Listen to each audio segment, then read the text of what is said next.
All right, co-host, I got the blockbuster of the summer. Oh, really? It's finally here? It's here. The Dark Knight? We're going to talk about The Dark Knight? No, we're not going to talk about Kittredge, An American Girl.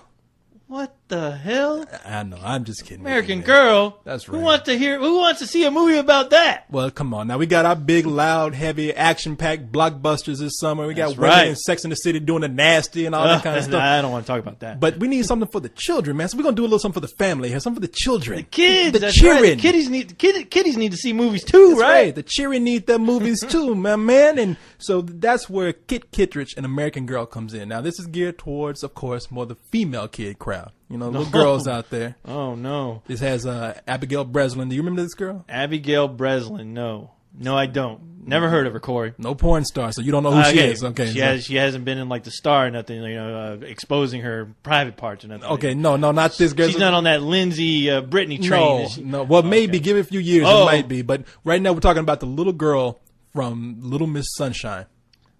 Oh, yeah, that little nerdy kid that, you kind of feel bad for her all the time because she just looks like she's just getting ready for a world of hurt coming her way. What do you mean, a world? Come on, leave this little girl alone.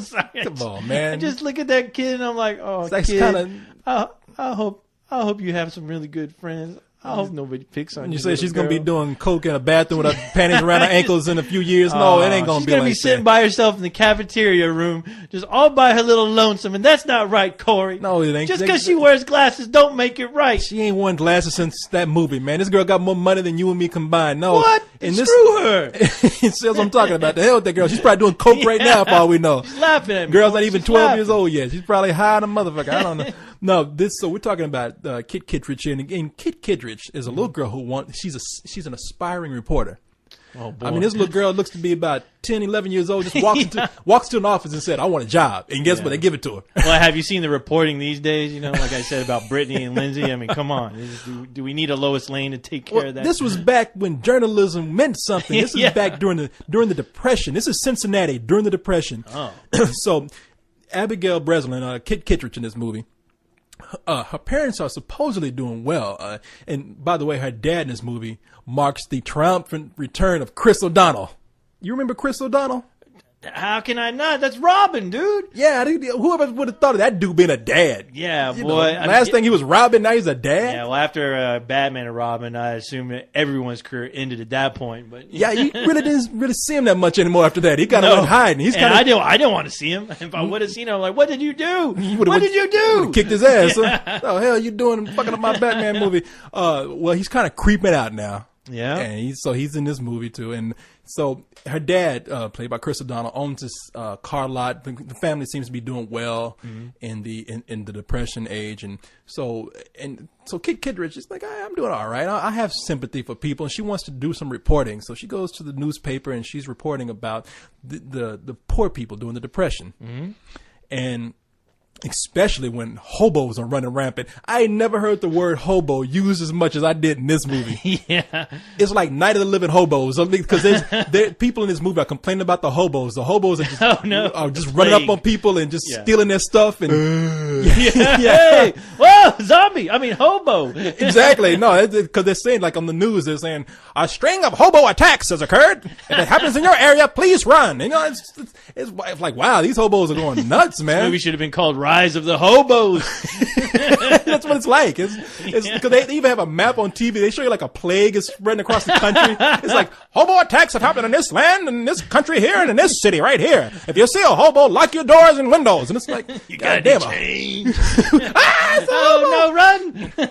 Well, Kittredge is very sympathetic to the hobo plight, and she doesn't believe that all hobos are zombies. I mean, bad people. But it's not until her dad loses his business because of the Great Depression. Mm-hmm. She's affected by it too, that they really realize what it's like to be poor, and she becomes very sympathetic to the plight of the hobos, and so she wants to do something about it. I mean, her dad it's funny too. This movie there's little bits of drama in here that kind of get to me, because when her dad, Chris O'Donnell, loses his job, she's volunteering for the soup kitchens and handing out stuff to hobos, bread and she gets there, she sees her dad in the soup line.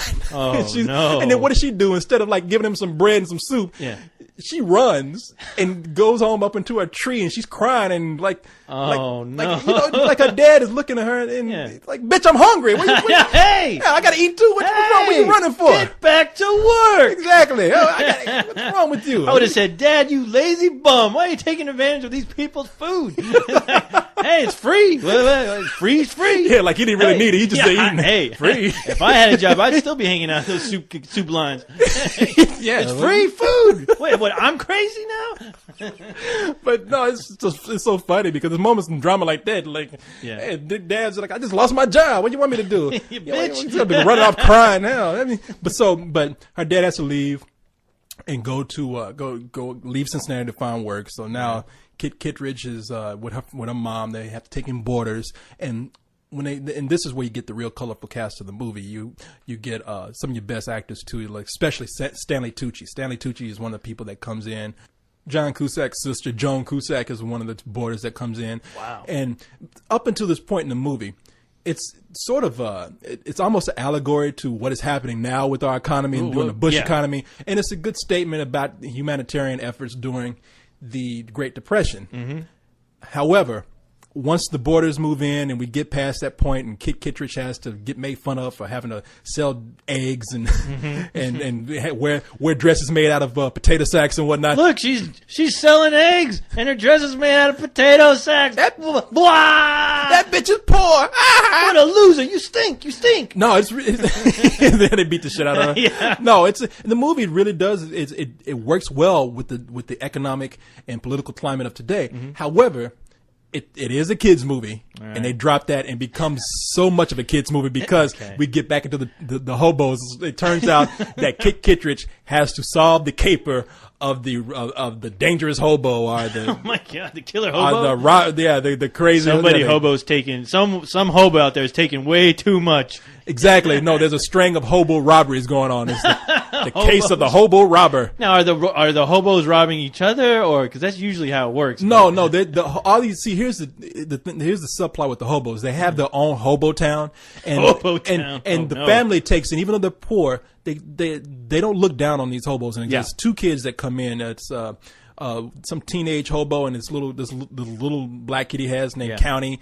Mm-hmm. They bring those in, and because of those two, Kittredge gets taken to the shanty hobo town. Mm-hmm. She sees how they have a hobo community, and she's saying, these are real people too. We really should not blame every hobo. Yeah. For every robbery out there. I believe this is this review is the most times that we've ever said hobo.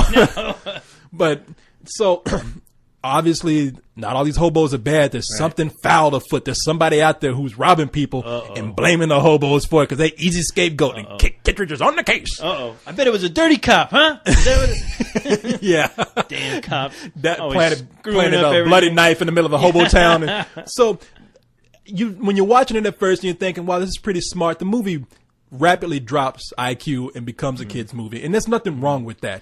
Because I was about to say, I almost completely forgot that this was a kid's movie. Because I'm shocked that somebody gave this the green light. It's like, hey, I got a kid's movie here. It's all about hobos taking over and taking things, and a murder mystery, and a little kid's gonna solve it all. No, it's not. No, it's in fact, it's rated G. We don't see too many rated G movies these days. That's right. G with hobos, with hobos and everything. Oh my I know gosh. with crazy hobos. It still managed to be rated rated G. So know that this movie is very tame, and there's nothing wrong with that. Yeah. For a matinee, I think it's a great thing to take.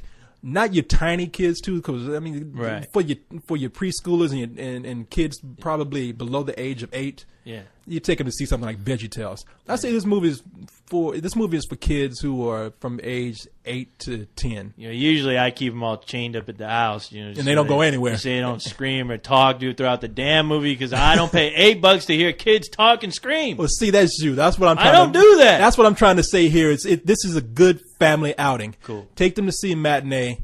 It's probably this is the kind of movie that when I was at like a church lock-in or something, they would show this to us on DVD. But by that point, we were 12 years old and we're like, screw this movie. I want to hit on the girls over here. Yeah. But for kids who are 8 to 11, it's not bad, and it's a good thing for fathers or mothers or the family to take their little girls to see this, and it's bearable. Cool. Yeah, All right, because God knows Hollywood needs their money too. Yeah, right. Stanley Tucci and Joan Cusack carry the movie very well. Abigail Breslin, I guess you would say she's very headstrong, great role model for little girls out there. Yeah.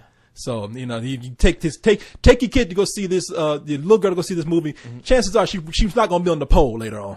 Oh, you won't have to worry about a strip and anything. Okay, well, that's not good. I want them all to be on the pole at least sometime. Oh my God! God! There ain't gonna be all these. They're all gonna try to be president. Who wants that? Oh, here we go. So, but I tell you what, Corey, with how bad the economy is today, you need to be careful, man, because it's just another excuse for another hobo plague. Another hobo rising coming. Yes, that's all right, man. I got my hobo bunker in the back. It ain't gonna get me. Hobo bunker? Why'd you go waste your money on that? All you need is like a shower and a job. Damn, man. It's one thing when you offend the little girls out there, but the hobos, that's where I draw the line. They have no souls. Don't worry about them. Kung Pao Panda.